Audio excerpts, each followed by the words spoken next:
Alright, we have 4 effects channels on this board. We currently only use effects 3 and 4 because 1 and 2 are being used by our CD player and MP3 player inputs. The main faders for effects 3 and 4 are located in page B. And this works much like the buses do, where the main faders are here. Page B13 corresponds with effects 3, and 14 corresponds with effects 4. And you can use the faders and the mute buttons to turn those on. The main faders will correspond to how much of that effect you are applying to the channels you select. You can think of this as a gain, per se.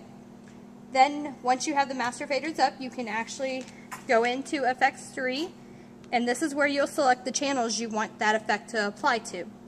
So, for example, I'm going to do 21 and 22, and then once our master fader is up, the channel faders here will then apply that much of the effects to these channels that I select here.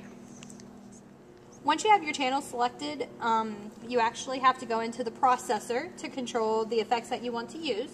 So to do that, you hit this Lex button, which the lexicon is our processor for our effects. Up here at the top of the touchscreen, you can see processors 1 through 4. Again, we will only use 3 and 4. If you click on 3 or 4, you can go down through the effects. We have 29 different effects that we can choose from, and you can choose which one that you like. The more common ones we will use is ones like a large hall, which will give you kind of a reverb type of sound.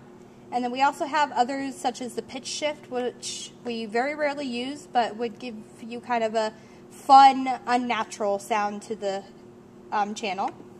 Once you select the effects that you want, you can use the faders to apply more or less of that effects to the channel.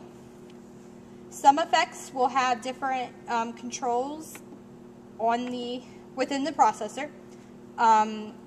You control that with these knobs here, and some of the touchscreen components. You can change some of the components of each effect, and to do that you would just use the knobs here and some of the buttons on the touchscreen. We do have some delay effects, and these are a bit different than our other effects that we use. When you choose these effects, on 3 and 4 here, you will get a blinking light under this tap button.